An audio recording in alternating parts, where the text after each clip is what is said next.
მენოპაუზა არის ფიზიოლოგიური მდგომარეობა, რომელიც ქალის ცხოვრებაში ბუნებრივად დგება. მისი მთავარი განმასხვავებელი ნიშანი არის ესტროგენების დონის მკვეთრი კლება, რომელიც პირდაპირ აისახება როგორც ქალის ჯანმრთელობაზე, ასევე მის სექსუალურ ფუნქციებზე. მენოპაუზის დროს ბევრ ქალს შესაძლებელი არის გამოუვლინდეს შემდეგი ტიპის სექსუალური დისკომფორტი: ვაგინალური სიმშრალე და ატროფია, ლიბიდოს დაქვეითება, ტკივილის სქესობრივი აქტის დროს შარცასქესო სისტემის დისფუნქცია. დღეს უკვე ხელმისაწვდომია როგორც ადგილობრივი, ასევე სისტემური მოქმედების პრეპარატები ჩანაცვლებითი ჰორმონალური თერაპიისათვის, რომლებიც საგრძნობლად აუმჯობესებენ როგორც საშოს ლორწოვანი გარსის სტრუქტურას, ასევე აუმჯობესებენ სექსუალური ცხოვრების ხარისხს. გარდა ჰორმონალური მეთოდებისა, ფართოდ გამოიყენება ასევე არahormonალური მიდგომები.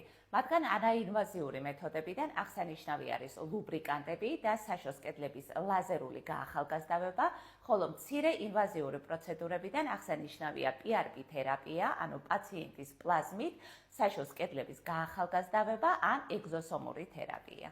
გარდა ამისა, ბოლო წლებში გაიზარდა მოთხოვნა ინტიმურ პლასტიკურ ქირურგიაზე, მაგალითად ვაგინოპლასტიკაზე. ეს ჩარევა ეხმარება ქალს არა მხოლოდ ესთეტიკური, არამედ ფუნქციური გაუმჯობესება მიიღოს. მენოპაუზა არის ფიზიოლოგიური მდგომარეობა, რომელიც ქალის ცხოვრებაში ბუნებრივად დგება. მისი მთავარი განმასხვავებელი ნიშანი არის ესტროგენების დონის მკვეთრი კლება, რომელიც პირდაპირ აისახება როგორც ქალის ჯანმრთელობაზე, ასევე მის სექსუალურ ფუნქციებზე. მენოპაუზის დროს ბევრ ქალს შესაძლებელი არის გამოუვლინდეს შემდეგი ტიპის სექსუალური დისკომფორტი: ვაგინალური სიმშრალე და ატროფია, ლიბიდოს დაქვეითება, ტკივილის სქესობრივი აქტის დროს შარცასქესო სისტემის დისფუნქცია.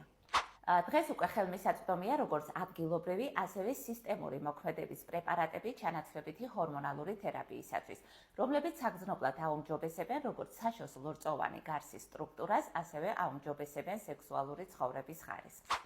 გარდა ჰორმონალური მეთოდებისა, ფართოდ გამოიყენება ასევე არahormonალური მიდგომები.